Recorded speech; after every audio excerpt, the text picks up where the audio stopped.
That's a pretty broad title. We could do a number of dives into all sorts of aspects. So I've tried to be very general with the properties and hazards of hydrogen, and I've also my background's in electrolyzer generation. So these are quite often containerized plant, and I'll be talking a bit about how CPH2 manage the safety hazards of hydrogen generation, but from an electrolyzer point of view. Okay, so get this one out of the way. The hydrogen is considered very dangerous. This Hindenburg incident, although it was a long time ago, still informs public perceptions of hydrogen as being dangerous. Um, I remember reading a report by NASA. I think they wrote it in the 90s, and they talked about how hydrogen burns with an invisible flame and goes off with a bang, and actually it was very yellow flames and no bang. So hydrogen may have had something to do with getting the fire going, but probably most of it just escaped out the canopy, and that's perhaps raises my first point, that it's very buoyant, it's very diffuse, and it's hard to create a good mix with oxygen and then ignite it. And NASA concluded that most of the hydrogen probably just was unburnt in this case. But nonetheless, perception is it's very dangerous, and we need to handle that properly. So I'm going to talk about the properties of hydrogen, or some of them, and I'm going to pick out flammability, but also pressure as two kind of significant hazards. We generate gas at pressure. People often store hydrogen at pressure. There's a lot of stored energy in pressure systems, so you've got to be careful with that. And linked to the flammability, you can have problems of ignition. And then, as I say, I'm going to spend a few slides on perhaps a bit more detail on how the containerized electrolyzers look. So I wanted to throw this out as a quote. I went to a very good a week's worth of safety training at the University of Ulster, and Professor Molkoff said hydrogen as a fuel is no more dangerous or less dangerous than other fuels. I mean, it contains similar amounts of energy. It's just different, and it requires different safety requirements. So it's safe as long as you handle it properly and you understand the hazards. So here's a three-phase diagram. Hydrogen's mostly gas for engineering applications. Its buoyancy and diffusivity are good safety assets, but we've got to keep an eye on some other properties. It's got very high heat capacity. It can absorb a lot of heat. It's got very high conductivity. It conducts heat through it very well. It can be used as a coolant in some applications for those properties. It can embrittle metals.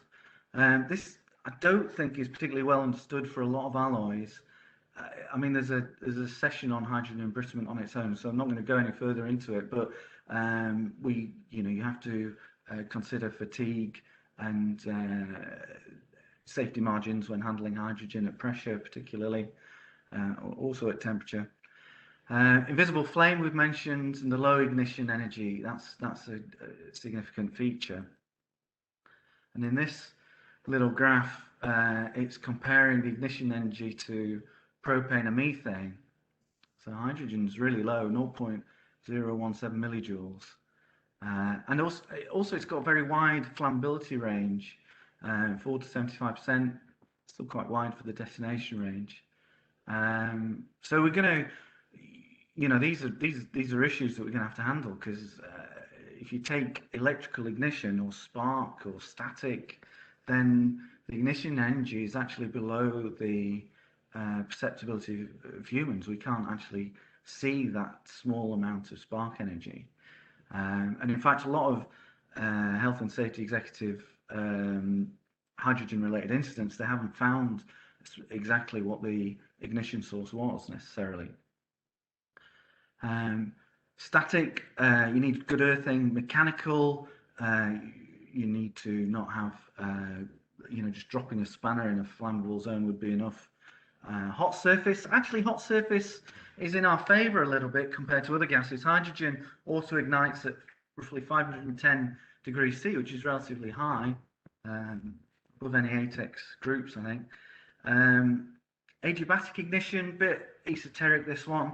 So some arguments that if you vent hydrogen into a constricted airline, you could compress the air, and the heat of compression might be enough to ignite it. So it goes to vent line design that. And particle impingement, dirt in vent lines potentially could be enough to create, you dislodge them, create ignitions that way. But as I say, I'm going to come back to the diffusivity. Open spaces, natural ventilation, and in a lot of cases, forced ventilation are excellent ways to minimise and completely get rid of any possibility of flammable zones. Pressure. Okay, so pressure systems need to, by law, comply with certain minimum standards. So you've got to use appropriate equipment, compliant equipment. Vessels and, in our case, electrolyzer stacks have to be designed for the pressure codes and calculations. And then the usual stuff of proof pressure tests, leak tests, alarms, and pressure relief valves. Now, pressure relief valves are an excellent way of and a cost-effective way of giving assurance that you've got the pressure hazard under control. They have a very high or relatively low probability of failure of demand. I think once every 100 years is a generic figure, and this is well established technology, but you've got to apply it correctly. So I'm perhaps going to talk a little bit now about the way we design the container, the electrolyzer here at CPH2. So we divide the shipping container. This is a really useful module for customers who are buying it.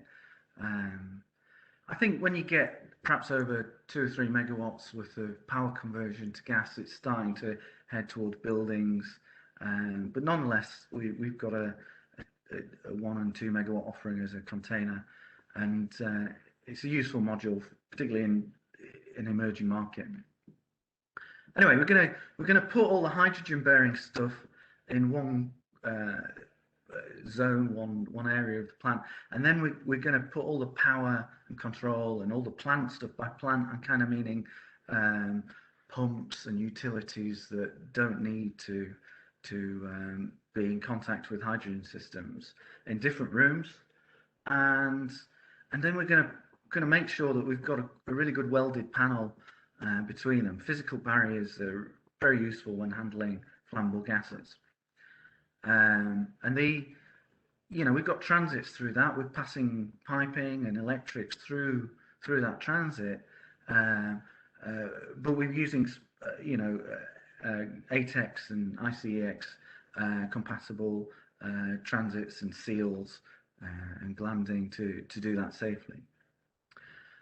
And then we're going to ventilate heavily. Okay, so you've got your piping. In our case, it's going up to 35 bar in normal operation, and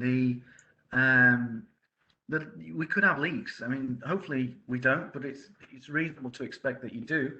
And so a leak should start small. We're going to blow it away with lots of ventilation. So on the roof, we'll put a couple of fans to blow the air out. Now, we'll draw it in from the sides, blow it out the roof. The direction is useful because hydrogen's buoyant. We want to assist it going upwards. And also we're pulling a negative pressure on that room, which means that if we do have any slight leaks in the barriers, it'll pull fresh air in. It won't push hydrogen out.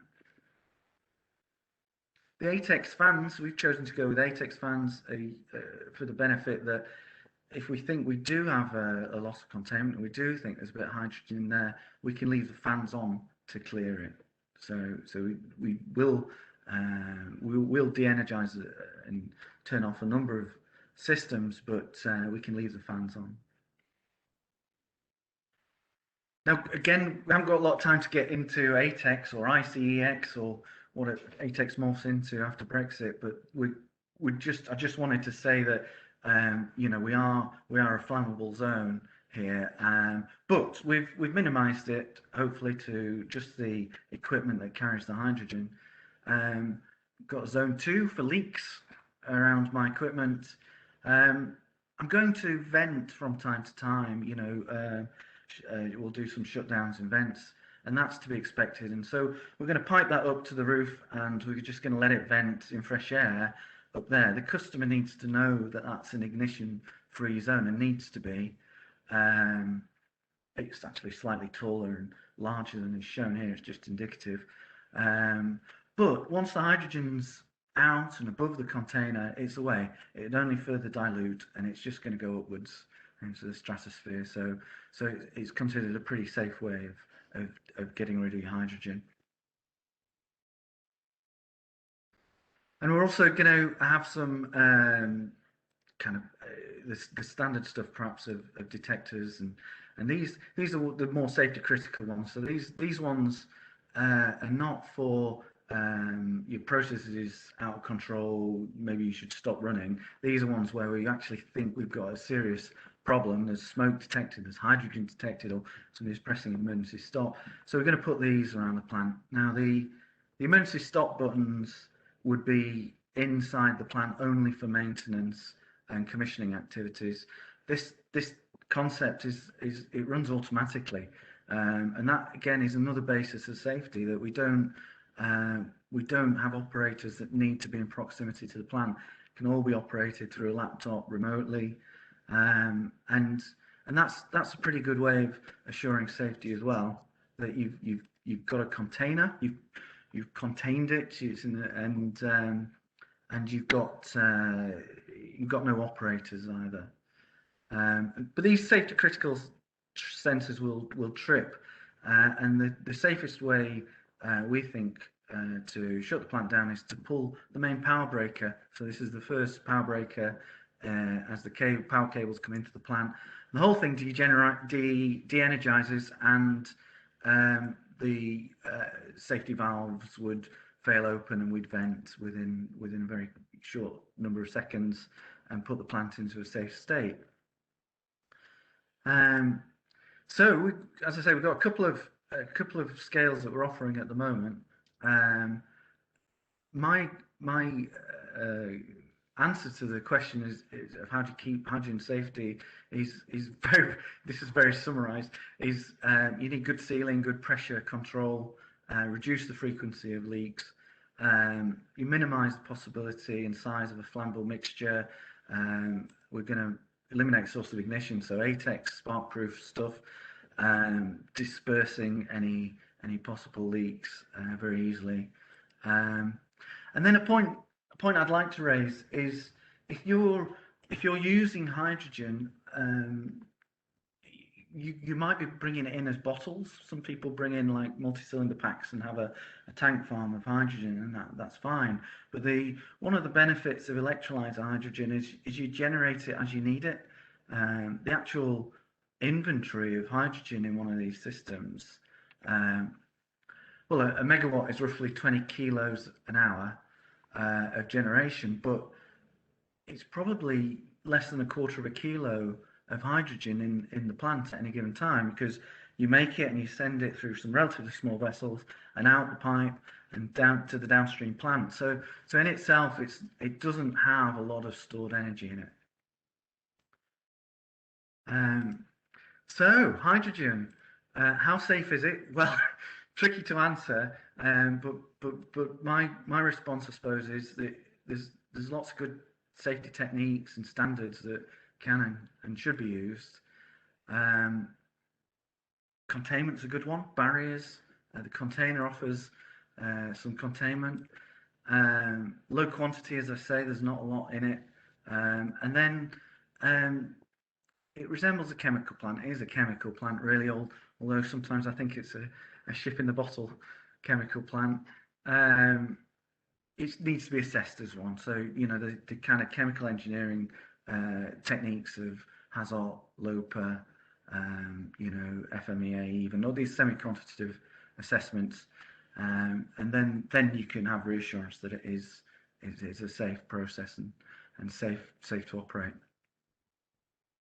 So thank you very much. To say thanks for the opportunity of presenting, and I'll pass back to David.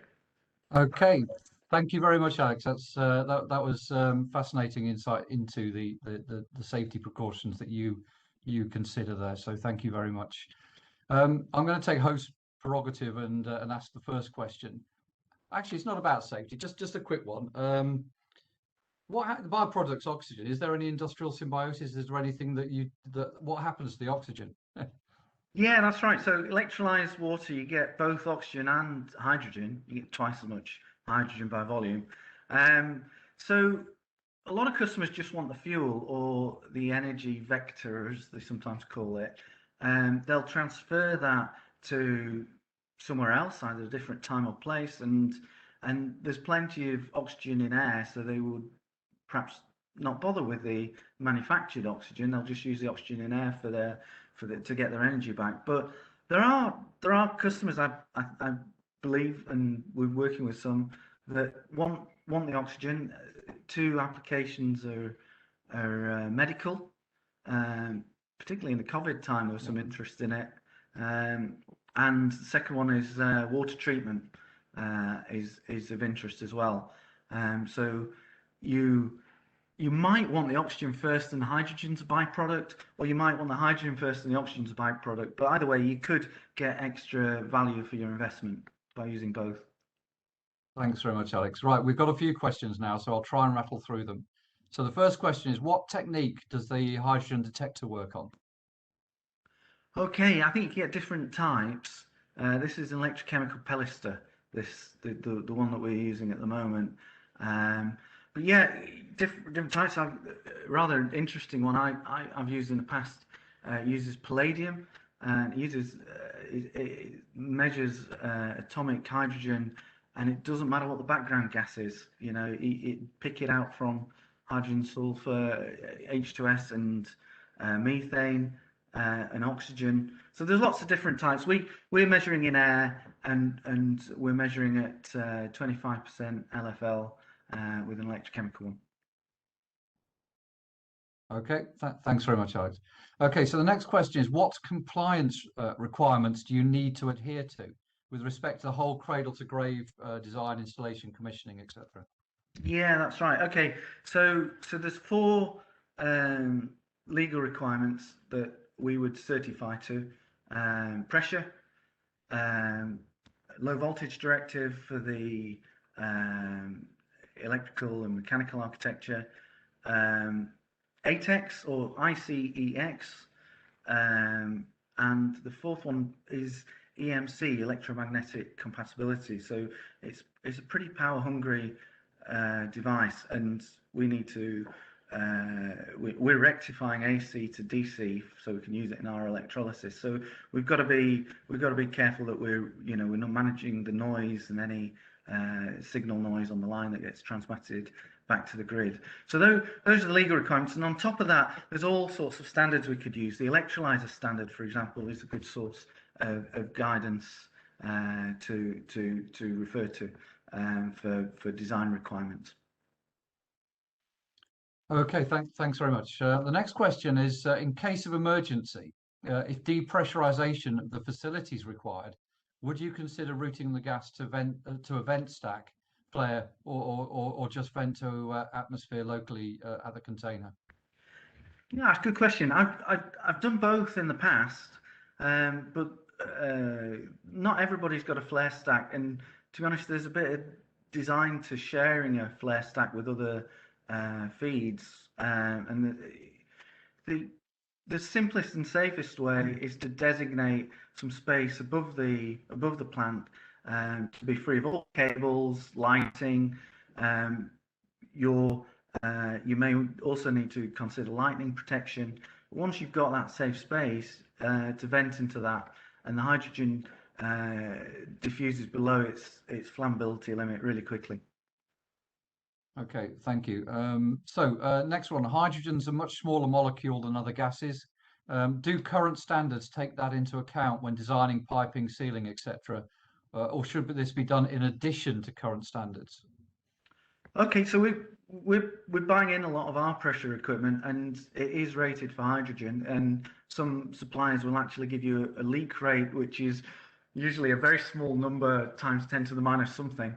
And yeah, you can buy um, metal piping systems, particularly plastic piping systems are not recommended, but metal piping systems will seal and are rated to seal with hydrogen.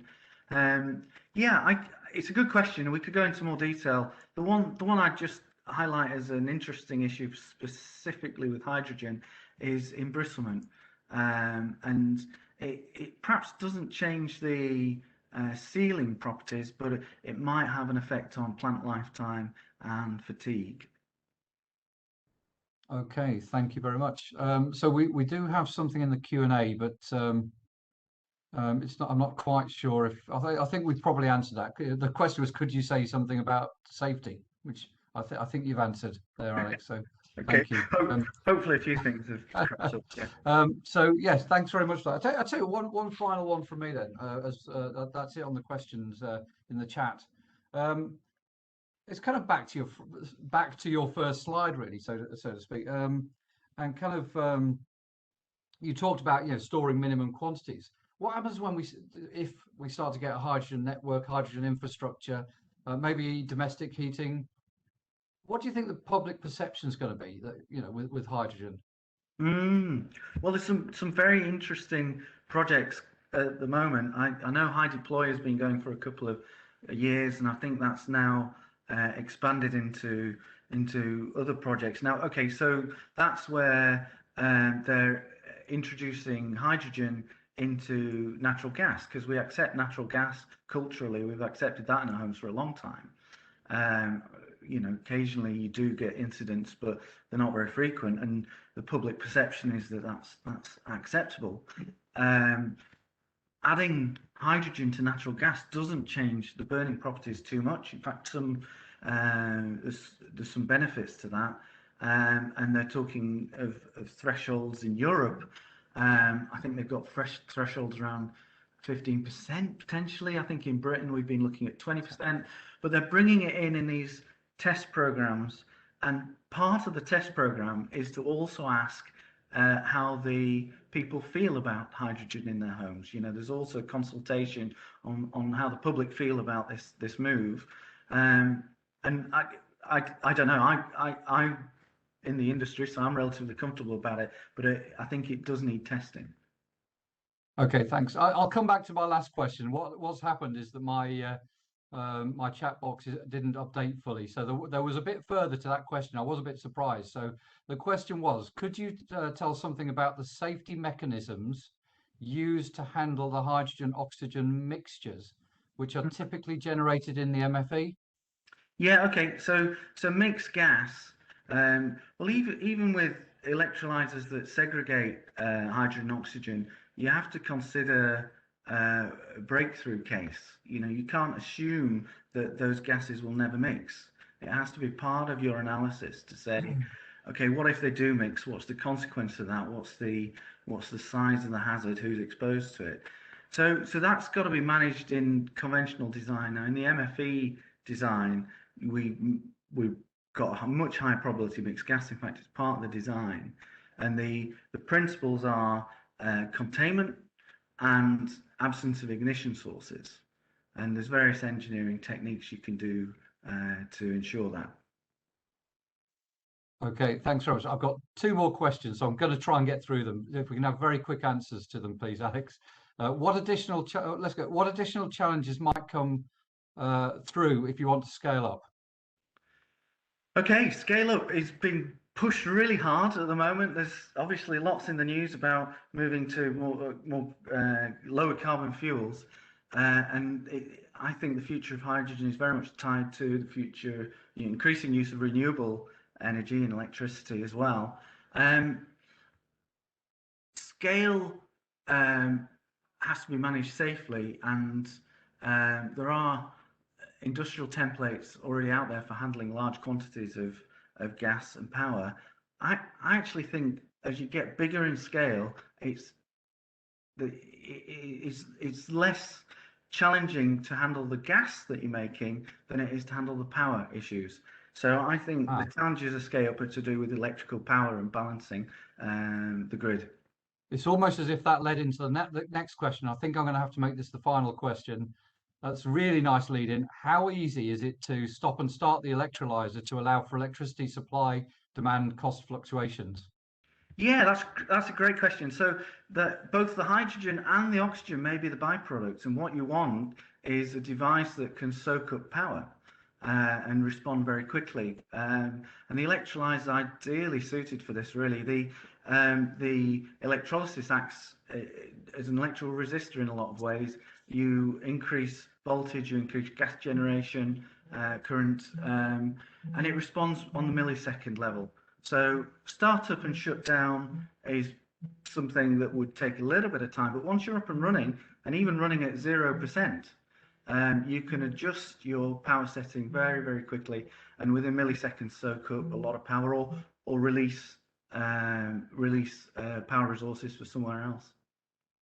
Thank you very much, Alex. And there are other questions still coming in, but I'm going to have to draw a line there. So apologies if we haven't got round to you. We'll try our best to get those questions answered offline. But again, thank you ever so much, Alex, for giving that presentation and for the grilling afterwards. So some great questions there. So thank you very much. And just to round off, if you're a member of the Energy Institute, please have a look at the Humber branch social media channels. We've got some great media channels there along the usual LinkedIn, so Twitter, etc. Have a look out for us. There's lots going on in our region, I promise you. If you're not a member, please have a look at the Energy Institute's website or contact myself as the chair of the Humber branch if you're interested in what we're doing in the Humber region. But all the contact details are there on the website. So really just left, oh, sorry, yeah, just have a look at the last slide, sorry, very quickly, Alex. Just a bit of a plug. Just to mention, the EI has produced a guide to hydrogen, which provides information in the potential benefits, challenges, and user experiences of hydrogen in the home, transport, and industry. So really great resource there, well worth the read, and I commend it to you. So really, it just leaves for me to say thank you, everyone, for attending. I really like these short, sharp lunch and learns, and look out for our next one on the 14th of April between 10 and 12. 14th of April between 10 and 12, and that's a presentation by Ian Livingstone from Equinor about the zero carbon Humber project within our region, and focusing on the H2H blue hydrogen project for Saltend Chemical Park. So it's titled Decarbonising Industrial Clusters, so I recommend that to you. So final thing, thanks again to our friends at CPH2 and in particular today to Alex, and I'll close off there. Thank you very much, everybody. Thank you. Thanks.